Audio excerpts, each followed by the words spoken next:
तो सियासी बिसात में बात एनसीपी की। अजीत पवार के नेतृत्व में राष्ट्रवादी कांग्रेस पार्टी में हुई बगावत के बाद से महाराष्ट्र में सियासी तापमान बढ़ा हुआ है।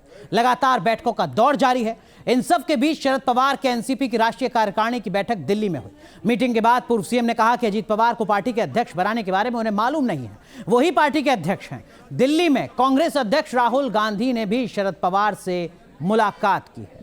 तो ये 3 तस्वीरें इस वक्त आपको दिखा रहे हैं और इन 3 तस्वीरों के जरिए इस वक्त का जो घटनाक्रम है वो आप जरा समझ सकते हैं किस तरीके के हालात, किस तरीके की स्थिति। एक तरफ एनसीपी वर्किंग कमेटी की बैठक दिल्ली में बुलाती है, शरद पवार बुलाते हैं, उसके बाद एक के बाद एक बड़े फैसले लिए जाते हैं। अजीत पवार से लेकर प्रफुल्ल पटेल तक को पार्टी से बाहर कर दिया जाता है। सरकार में शामिल हुए 9 एमएलए को जो मंत्री बन गए उनको पार्टी से बाहर कर दिया जाता है। वहीं दूसरी तरफ राहुल गांधी मुलाकात करते हैं शरद पवार से।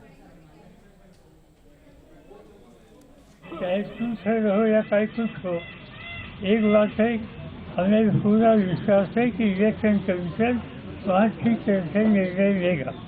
और दूसरी बात यह है, जहाँ तक लोगों का समर्थन है वहाँ क्या स्थिति है उस राज्य में मैं जानता हूँ।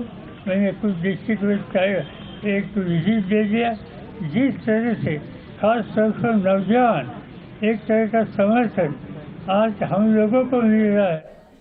तो एनसीपी किसकी, अगर ये सवाल आपके जहन में भी है तो अब स्थितियां साफ हो चुकी हैं। हालांकि शरद पवार ने बड़ा एक्शन लिया है। प्रफुल्ल पटेल, अजीत पवार को पार्टी से बाहर निकाल दिया है।